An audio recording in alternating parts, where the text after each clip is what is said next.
Sabe aquela batalha que acontece dentro da gente, fé contra dúvida? É exatamente disso que vamos falar.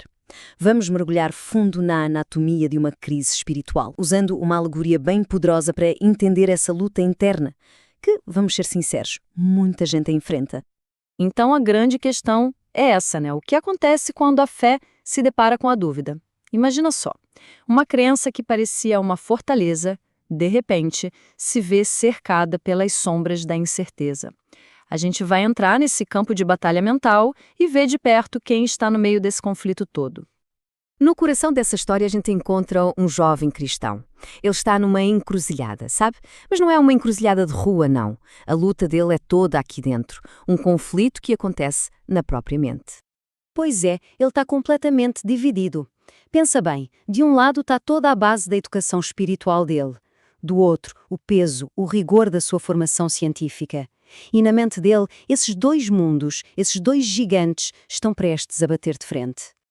Olha só que interessante. De um lado, temos a fé, com tudo aquilo que vem da Bíblia, da Igreja, e do outro, a razão, que aqui é simbolizada pelo que se aprende sobre a evolução. É exatamente esse debate interno que vai armar o palco para a crise que está vindo aí. E agora, entra em cena o antagonista desse drama interno. Mas calma, não é um vilão de carne e osso, é algo mais sutil, é a personificação da própria dúvida. Na história, essa força é chamada de o tentador. E o papel desse tentador, segundo o material que a gente está analisando, não é chegar e discutir abertamente. Não. A tática dele é bem mais sorrateira. É ir minando as crenças, sabe? Fazendo a pessoa desdenhar, descartar aquilo que antes era uma certeza absoluta. E isso não acontece do dia para a noite. É um processo, uma progressão bem calculada. Primeiro, ele planta a sementinha da dúvida.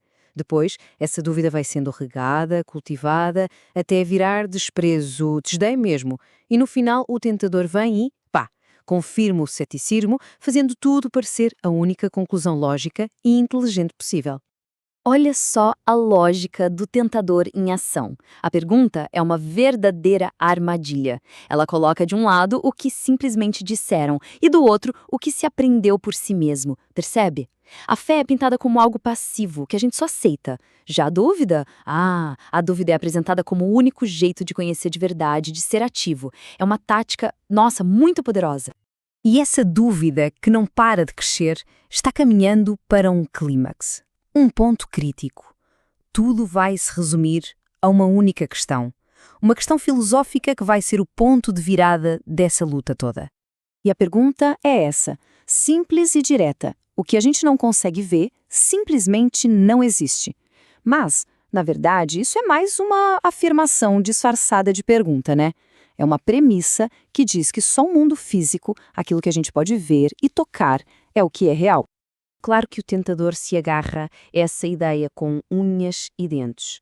Para ele, isso não é mais uma pergunta para se pensar a respeito. Vira uma conclusão, algo para ser aceito e pronto. E é vendido como uma fuga, sabe? Uma saída lógica e libertadora de toda a complexidade da fé.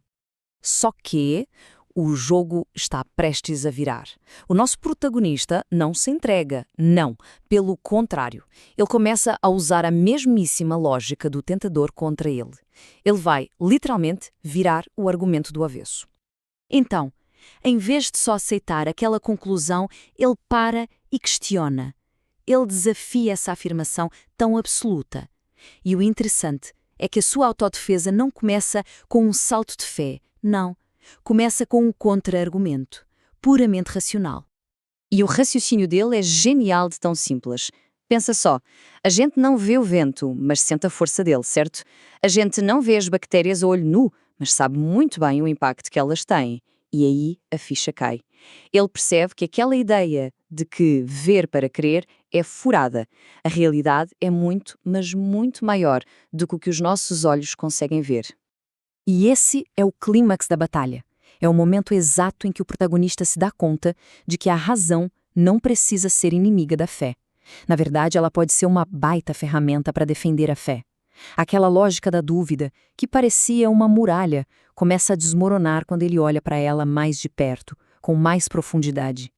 E com essa sacada, pronto, o poder da tentação se quebra. O jovem sai daquele estado passivo de dúvida e toma uma decisão ativa. Ele retoma as rédeas da sua jornada espiritual. E a decisão dele não é tipo rejeitar a ciência ou fingir que a dúvida não existe. Nada disso. Pelo contrário, ele decide que precisa aprofundar o entendimento da própria fé. E vai fazer isso estudando. Ele escolhe o caminho do conhecimento usando as duas coisas como ferramentas, tanto a fé quanto a razão. Ok, então uma batalha foi ganha, mas isso não quer dizer que a guerra acabou. Para a gente entender o significado real dessa vitória, a gente precisa de olhar para o que acontece depois, para o rescaldo, e entender que essa luta interna, ela continua. Pois é, a vitória não é definitiva. O tentador, ou seja, a dúvida, retira-se por um tempo, mas não some para sempre. O material que estamos usando deixa bem claro que esse tipo de conflito é algo recorrente, faz parte da jornada humana e espiritual. Então, a grande lição aqui não é que a gente consegue eliminar a dúvida para sempre. Não é isso. A lição é que é possível, sim, atravessar uma crise de fé. A história mostra direitinho como razão e o estudo, em vez de serem inimigos da convicção, podem ser exatamente as ferramentas que a deixam mais forte. Isso tudo nos deixa com uma pergunta final, uma pergunta maior para a gente pensar. Se a razão não é o contrário da fé, mas na verdade faz parte da jornada, qual é então o seu verdadeiro papel no ato de acreditar? Fica aí a reflexão. Muito obrigada pela companhia nessa exploração.